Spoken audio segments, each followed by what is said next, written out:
welcome to fmtraining.tv. My name is Margaret. I'll be your broadcast engineer for today. I am here with the wonderful Jacob Taylor, who is with us today. Jacob is our head of IT and frankly probably one of the best people in the business when it comes to FileMaker servers and all the shenaniganery involved. So we're always glad to have him on the show. Real quick, let's talk about our live training schedule before we get too deep into anything. So today is Friday. We've got an open FileMaker server Q&A with Jacob Taylor. So if you have server questions, please deposit them. If not, Jacob and I will literally sit here and talk about nothing for probably, or not, I'm sure Jacob will find an interesting topic to talk about for the next 20 minutes before calling it a day on Friday. So if you got questions, please begin depositing them now on YouTube, Twitch, Discord. Monday will be a FileMaker Monkey Bread plugin update with Christian Schmitz. Tuesday there's nothing happening. I need to go turn it on because I just got the thumbnail completed. But due to some stuff, we're having a back to school day. aka there's no stream on Tuesday. So enjoy the day off from your daily stream grinds. Wednesday, Thursday, Friday are going to be Nick days. Real quick reminder, since I'm here, if you'd like to support the channel, please pick one of these up. If you've bought it, thank you so much for supporting us. Seriously, everyone counts.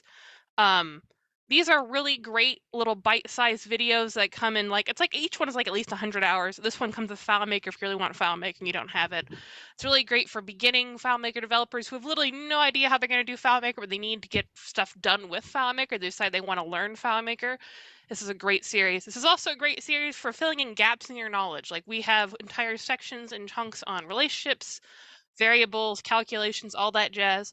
We also have an entire course on server. I bring up server because a lot of people who are FileMaker developers aren't necessarily experienced with FileMaker server. It's kind of its own creature. So Jacob Taylor is heavily involved in that series of recorded videos. So if you're like, man, I really know everything I know about FileMaker, but I've never messed with server, I'd like to know. You can always, of course, watch our free videos, but feel free to actually pick up the course designed to teach you how to work with it. We'd greatly appreciate it. I don't see any questions yet, so if you want to talk about whatever you want to talk about. Do it. Yes. So, no, I have like one actual topic for today, Okay, which cool. is like not even, it's FileMaker. And then I think the main thing actually that's like a server update that people are asking about. That's exactly the question I was about to dive into. Ruben asks, is there anything known about new server releases? The answer to that question is, as you might guess, there's one coming. As you also might guess, I have no idea when it's going to happen. And we do streams on it, so you'll see the details when it's out. You'll see that on our schedule when it's forthcoming. I'm gonna not answer your question on purpose. Sorry, Ruben. But like actually the reason people ask that question is like, okay, but how's the current version that's out, right? 20.1.2. We've not had issues with it. I've not run into major problems. So we've not, as ever and as always, we disable their new cache thing that they're working on that's going to help with a little slice of server resiliency, cutting off another little like chunk of that problem and trying to solve it there. And so we'll see how that shakes out because we still don't know. We mostly leave that feature off, and it is off by default in 20. We recommend it stay there unless you want to go do some beta testing, which please send your feedback to Claris if you do. That's all I have to say. Richard basically recommends against it, and I think in general that would be correct. But again, like some of our clients, some people like to do beta testing, and maybe they have a development server. So, okay, see how it works, play with it. That's why it's called a preview feature. But kind of that said, like other than that, and that's a specific off by default preview feature, we've not seen major issues. I'm still kind of waiting for the OAuth send email script step to get ironed out a little more. We got more docs from Claris out of that, but I'm still on at least one email chain currently where people can't get it working in what looks like a fairly standard scenario. So I'm hopeful that some things get fixed on that in the future, basically, because it's awesome. I'm excited for it. At some point, that'll be functional. Yeah, theoretically. Basically, that's like we want that, like, because there's lots of people who want to be able to do the classic FMSP thing. You install it, you download it, you have Pro, you have your orgs keys and details, plug them into FileMaker, hit send. That would be ideal, basically. And so if they can get all the little annoying corners ironed out on that, that's where we'll be, and that'll be awesome. David Angel asks about a performance improvement. I actually don't know if there's any specific ones to call out with 20.1 beyond the loud ones that we talked about on release day. So the kind of new certification new certification from Claris with Server 20 is that we can do 1,000 WebDirect worker connections at a time. There's some asterisks on that about how you have to set it up and stuff, but yeah, we haven't validated that yet. That claim by Claris, right? I would love to, but it is honestly literally an expensive thing to validate because we need 11 servers. Okay, when the diet soda goes, timing. That was bad coming timing. out my nose. Thank you very much. My bad. That only took you 60 seconds after I showed up. So open Q&A. Other people have questions, right? So from a strategic sense, so did we give anyone an update yet on kind of the strategy? I can kind of No. We had like one question from Ruben about like, do we know anything about forthcoming server releases? And I said, as you might expect, there's one coming. We have no details and have no idea when that is. So okay, so let me provide a little extra color around the periphery. So we're working to get Claris to come on the show. They have a couple different reasons they might want to come on the show, not the least of which is for everyone to understand their licensing model. They are aware that licensing needs to be simplified. So I would expect at some point to see movement there. There's always forthcoming releases. We haven't had one in a while. I will simply say, and this is not like a secret, Claris tries to do updates in and around operating system updates. So their works on the new OS. So what you would do is probably look on the calendar, see when the next operating system comes out from Apple and or Microsoft and or both. And then you could draw kind of a line in the calendar. That's historically when there's an update that shows up around that time period. You can all guess when that might be or look at and talk to Apple, see what they're saying that'll be. Is the next version of Windows, is it still 11 or is it a variation of 11? Jacob, or it's 11? Okay, so still it's an 11. Yeah, and I think those guys are getting some kind of feature, big patch thing coming this. I don't know when, but I've heard they're going to do another round. So we have license. So we have the simplicity of Claris licensing. Then we have updates and stuff. But I'm not holding my breath for anything immediately in the near future. I'm not aware of any like some amazing new features that I gotta have. Even on the stuff that they kind of have cooking there. It seems more like an incremental like thing, Jacob. That was kind of my 20, sense. So yeah, the current in market 20 from 19.6 to 20, basically. Yeah. So Claris in a strategic sense is talking about what they want to do for FileMaker 24, which begs that, and this is internally and then to a lesser degree, some of the developers they talk to. But I know that they like the 23 model, called 23, then the year is 24, so they would have a 24 one. Keep in mind that doesn't ship at the beginning of 24. It just means that when they do ship a release that year, that's what they would call it. Now, I haven't asked them if they're going to keep calling it the technical version 20, right? So we just keep calling it 20 forever, but the marketing term is 23, 24, 25, 26. Yeah, a totally unrelated thing, which Richard, I think, was the one that told me the 360 Works super container light server. Well, 360 Works is getting rid of it, right? So back today is the day it shuts. It shuts down today? Okay. So as a side note, not that this particularly matters, but way back in the day, before Claris had digital document management that didn't suck entirely, 360 Works made a ton of money, like they were printing $1,000 bills with what they were selling with 360 Works. That was before Sync. Now that I think they make a lot of their money on Sync and some other stuff. But that being said, the product was so good. So in FM Starting Point, I tell these stories, I go way off in the weeds. A support for super container, and this goes back to Starting Point 2 or 3 or 4, way back, right? And so at some point we realized that that with Claris doing their digital document management, the super container product would be going away, right? And so we didn't build in the feature anymore. We kind of got rid of it. So anyway, so the short version is that there was a test server that we set up that would work. That test server has been shut down and terminated as of today. So if you have a demo copy of starting point 2 or 3 or something, you download it, and the 360 works stuff doesn't work, the super container, that's why, right? So 360 works is not getting rid of super container, they're just getting rid of that test demo server. Does that make sense? We have a long question, which I'm going to read, and then Jacob will answer, I think.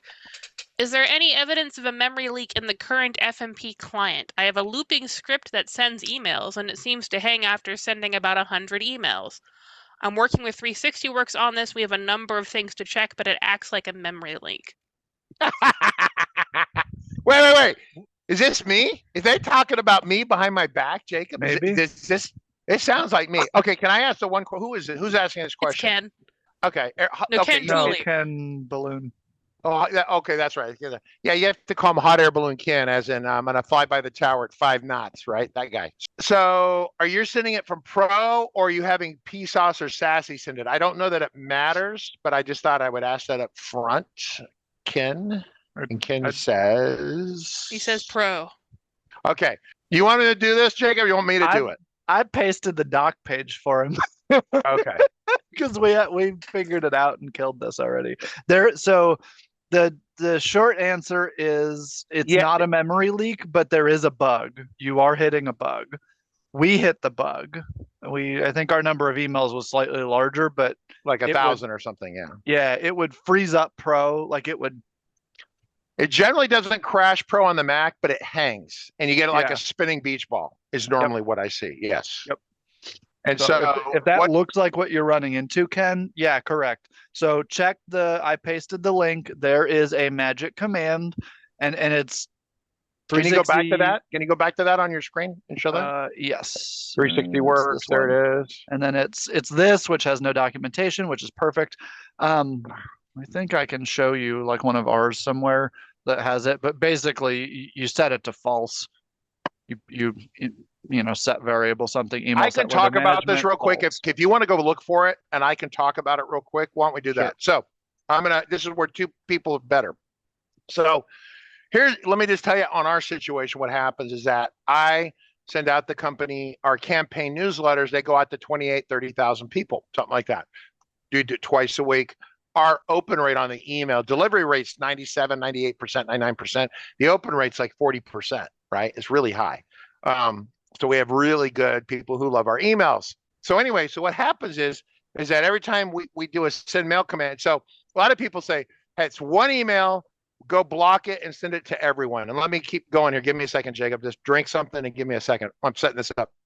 What happens is that you can go to like someplace like Constant Contact or whatever, monkey surveys or whatever it is. And what happens is you send this email to these 30,000 people, and everyone gets the same email, and maybe it changes the name. Our emails are all customized for all of you. It tells you your current membership status. If you love me, you have a current membership. If you don't love me and you don't value what Jacob does here and you hate his guts, then you don't have a current subscription, or it's expired, which means that this is where we really encourage you to give us a couple bucks every year so we can pay the bills. Awesome. What ends up happening is that the send email command on the Mac, just by default, will throw a dialog. The plugin throws a dialog that says sending in progress. And so what happens is, in my case and in Ken's case, it's customizing the email. So it has to run a long script that you see here, and it gets to the email command and it throws a dialog. And it throws a dialogue every time. So it throws a dialogue over a couple hours, like 28,000 dialogues. Flash, flash, flash, flash, flash, flash, flash, flash, flash, flash, flash, flash, flash, a trope effect explodes. And we could, but it doesn't say, hey, you over flash. It's like the Men in Black, the flashy thingy. You flashy thingied me. You over flashy thingied me. If you over flashy people, either they die of a heart attack or a stroke or something, or the computer dies of a heart attack or stroke. So what you have to do is you have to suppress the flashy thingy. And that's this command right here. And so if you do this and you have your plugins up to date, 5.0.1. whatever, then that then our reliability went from low stroke. It died between multiple failures per campaign, multiple failures. About every 15, I got to send 29,000 emails and the computer explodes about every 1,500 or so. So really bad. So by turning this off, then the success rate with no crashes almost went to 100%. I've had one boo-boo out of like 200,000 emails sent. I had one weird crash and it could have been me or something, who knows? But that's much better, right? So that's the story of, so my personal opinion, Ken, is that yes, there probably is a memory leak, and it's probably between the plugin and the operating system. Because if you think about the operating system at Apple, they probably don't go, hey, should we wire it so developers can shoot 28,000 dialogues without blowing the Mac up? Right? Is that a design consideration? Probably not. And so it probably is a memory leak, but there's absolutely nothing we can do about it except suppress the flashy thingy, which then suppresses the bug, the memory leak. Okay. And at some point, 360 will figure the bug out and get it fixed or whatever. Or whoever needs to. Well, it could be on the Apple side too. I just don't know. Yeah. Yeah, so something will happen. There's kind of an interesting comment from David, which I'm going to read out loud. Was helping watching a configuration of MS Dynamics for field service. The layouts can be customized with MS Power Apps. I think what RCC is doing, having a CRM, makes sense for sales. Today's customers want a complete solution to start. Listen, I don't know that the world has changed in the last 20 years on CRMs. Besides, people want more mobile connectivity, and they probably want, they want it to be magically AI-y, right? With AI, they really don't know what that means yet. So they want to be able to tell ChatGPT to assemble their FileMaker CRM in like a paragraph, and it figures it out and it pops out the thing. I was having a meeting with Claris earlier this week, which is once again why I dance around certain things the way I do. And they are aware that having AI would be a really amazing thing, but they're the big things that they have, like a group down there that's doing like triple secret stealthy future. I'm not entirely sure what they're working on, but I went to them and said, hey, A, you guys need to do AI. B, you need to make sure that Vision Pro $4,000 goggle thing that Apple's trying to build, we can, make use of that in FileMaker or something, or I don't know, whatever. And they're like, yeah, we're thinking about that, trying to figure out how we want that to go, right? Whatever that sentence means to you, it's kind of vague. It could mean they don't have a clue or they're actively working on something. Remember, ChatGPT is not an Apple product and Apple doesn't have a license for it, which would mean that Apple would need an AI something themselves. So what is Apple doing for AI? And I guess there is an effort underway, but I don't know about it. They have long-term stuff. I don't know what they're doing like corporate strategy level, but the evidence that I have that they are doing something for some definition of doing things with AI. If you guys check all the mobile chips for the last many years, the M1 and M2 chips and stuff on Macs, they have machine learning accelerator kind of sub processors or sub chips, whatever you want to call it, in them. And that's like an infrastructure thing. So I don't know if those chips are good. They're building the little text scanning features and stuff that you can do where you can copy text off of images and stuff. That's what that does. It runs the little models that do that. But you have to if you're going to do something like machine learning, you have to have an installed base of the accelerator chips to make it make sense. Because otherwise, running those models on a regular CPU or something like that, it's pretty slow. There's simple models you can do, reasonably, but people are always trying to do really cool stuff. And so it is way more powerful if you can have one of these dedicated accelerator chips, built into whatever, in this case, the phone or the computer. But other question, do we answer David's Angel's question? I don't know if it's a question, I thought it was an interesting topic, maybe discuss well, we would need to get David into the call. I mean, we could always add him to Zoom sometime and talk about that.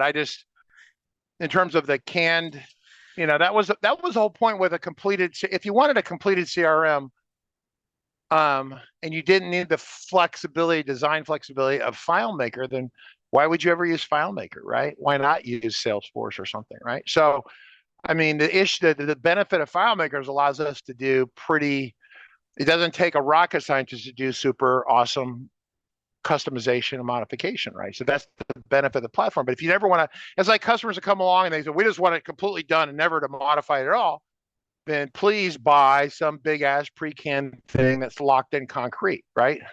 But then normally what you get is you get people who complain that it doesn't meet their needs or doesn't work the way their business works.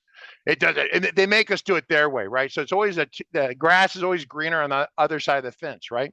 So people get starting point and they want to go, hey, it's not done, it's not finished, it's not the way I want it. But if I ask 100 people what their completed starting point looks like, out of 100 people, you have 95 variations of that.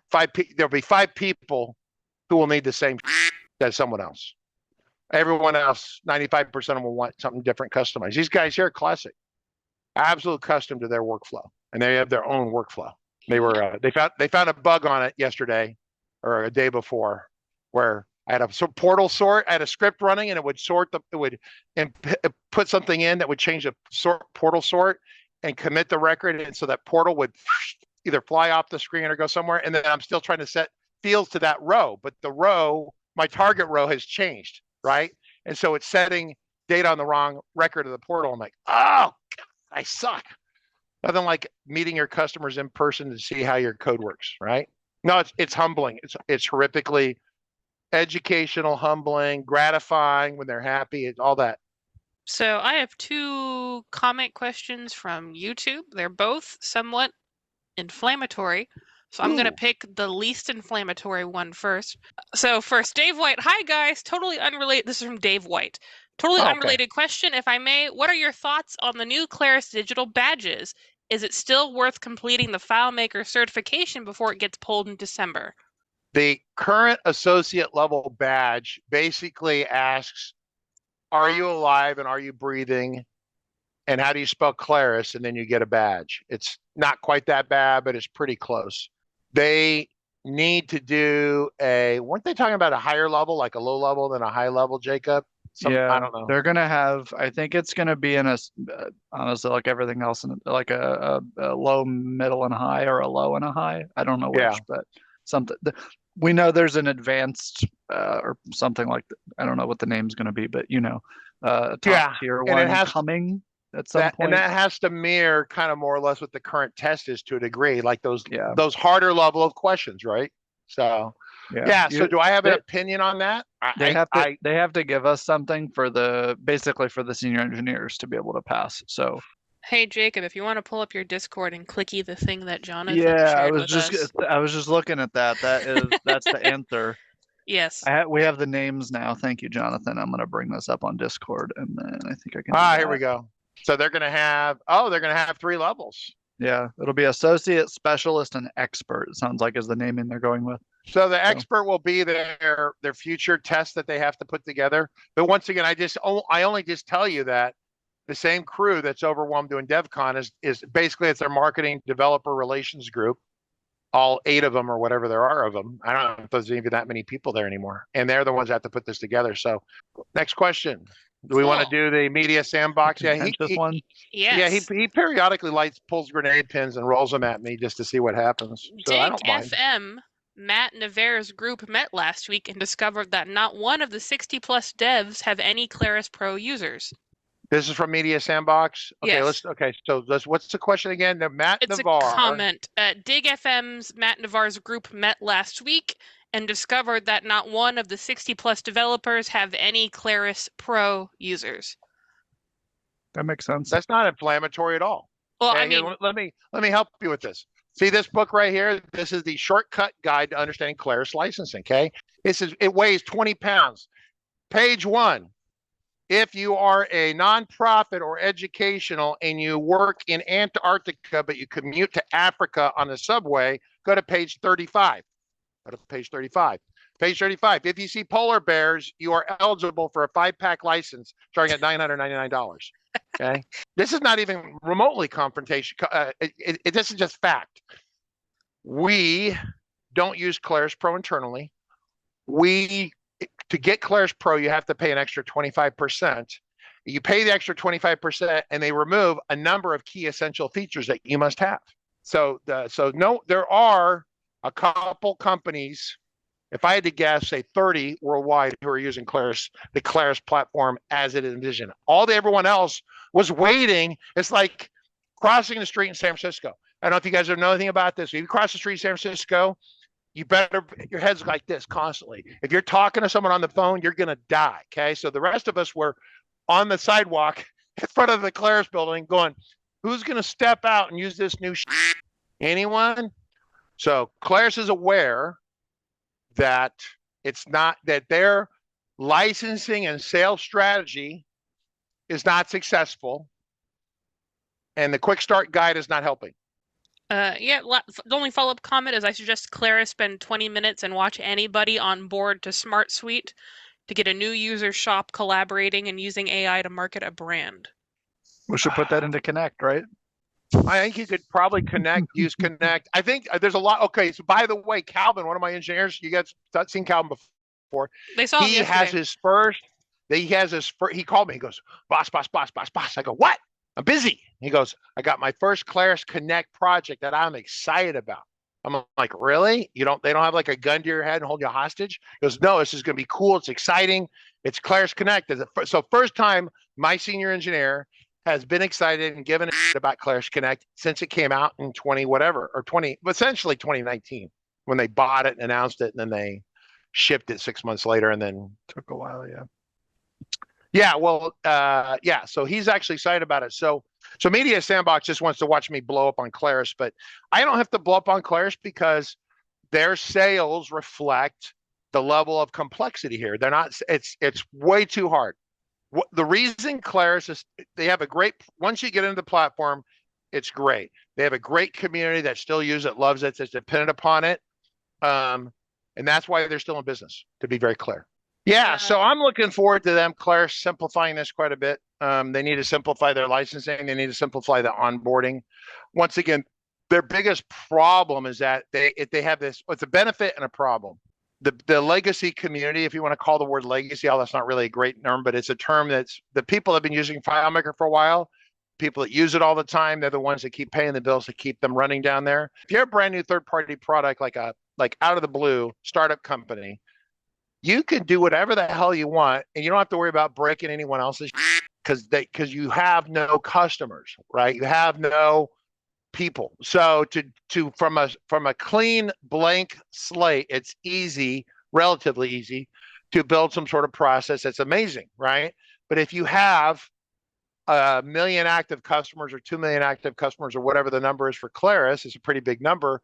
They can't just willy-nilly build something new without taking into a lot of consideration about breaking current deployments or current customers, et cetera. So that's the issue. So they have to take that into account. All right. So next question we have here. Just a comment from Ruben that Linux support for Pro would be nice. Not just having Linux servers, but having like FileMaker Pro on Linux. I've made that comment before. Well, wait, hold on. I'm very confused by Ruben now. Maybe I'm missing something, Jacob. Because Ruben says that he made a mistake. He's not talking about Ubuntu FM Pro, but about Claris Server on Windows and Mac. But I thought Claris Server on Windows and Mac already existed. No, Claris Server is Linux only. You can run it on the other two inside of like a VM or something. Is Ruben using the Claris platform, or is he on the FileMaker platform? Ruben, we won't hold it against you. Can you just tell me? He's FileMaker side. Okay, good. Okay, yeah. I wouldn't get too excited about. Yeah, just stay. If you're on the Claris platform right now, just stand fast.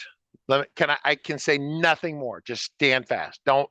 Don't make any. I would say anytime they say never make a decision when you're mad. Always sleep on it. Think about it. Right. Never make a decision when you're mad. Like Jacob hates my guts. Right. It's like just have a burrito, take a nap. It's a little less bad when I get up in the morning, and then we can. I would just sleep on the FileMaker. Which one should I use? I would just sleep on it. Just sleep. Just take a nap.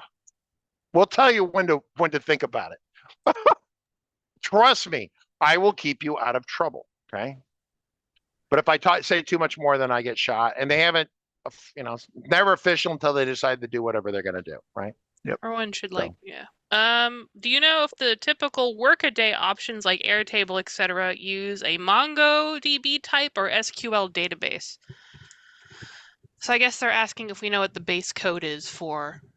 Well, the database engine, right? I think it would Whatever's under the depend. hood. Yeah, so I don't know the answer to that question. I don't know how far it'll scale, right?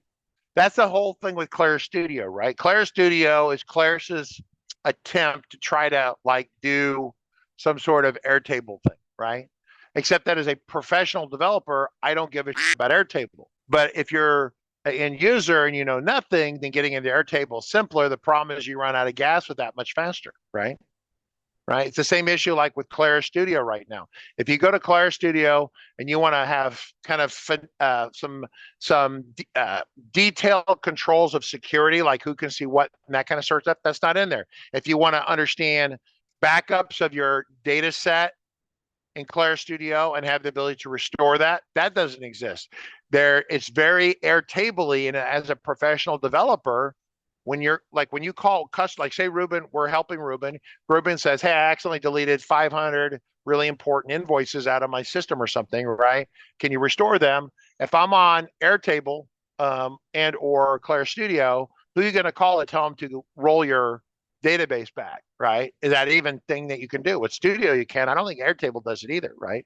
It's all like this imaginary world where the internet always works, the cloud always works, Amazon data centers always run. There's never a hardware failure ever.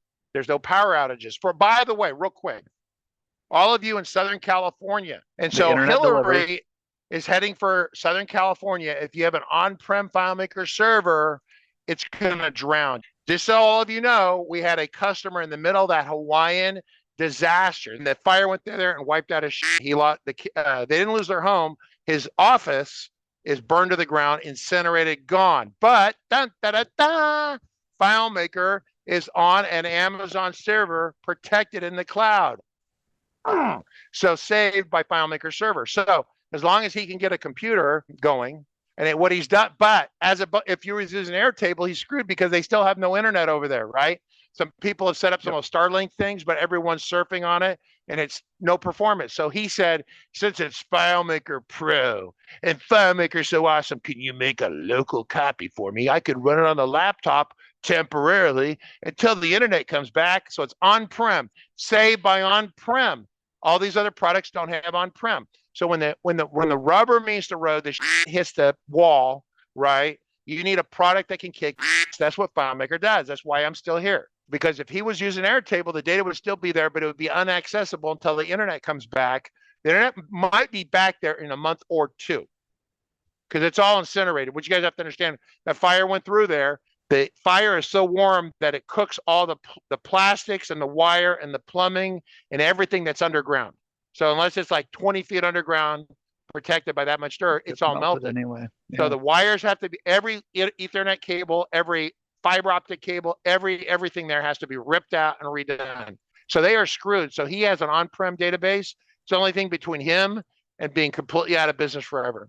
Yep. Saved by Jacob Taylor and the FileMaker platform. He got moved back to local usage about 2.5 hours ago. His database is small enough. I could zip it up and email it to him. Basically, congratulations on saving. Yep. Yeah. And I shot him that email, and I said, "Here you go. Local use again." He did that back when, and so he knows how to do it. And I said, "Email me the." I basically said, "Email me the database back when you're, back to being." And try to keep some copies of it and don't crash it. But he knows that. But yeah, so yeah. So when the hits the fan, FileMaker delivers, right? We haven't had anybody else reach out about any of these exciting weather events. But yeah, if you have a server in LA, I don't know, prepare for it might be down this weekend or early next week. If it's in your house and your house gets 8 feet of water. Yeah, they're moving around the projections are going to be whatever they are, but they were nervous about getting something like 6 inches of rain in certain parts, and that is 100% flooding and things falling into the ocean, especially since we're at the end of the summer. So, well, I've got to wish you guys goodbye. I've got to go put out fires here, but okay, cool. Goodbye. Oh, he's gone. Thank you everyone for coming. We love having you here. Fridays are always magical events. So thank you, Jacob. I will swap to my screen and we'll run the end credits. There we go.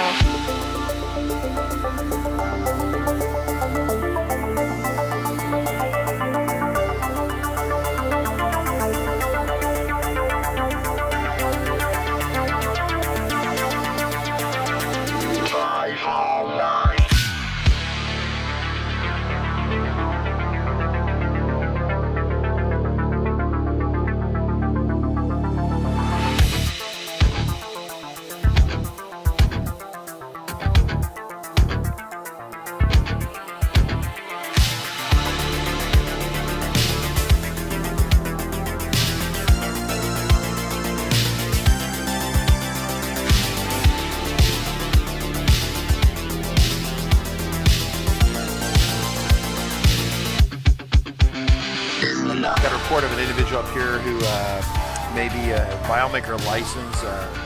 Well, it's potentially expired. Look at the back of that car right there. Looks like the FileMaker license has expired. Sir, I need you to step out of the vehicle. Sir, step out of the vehicle. Sir.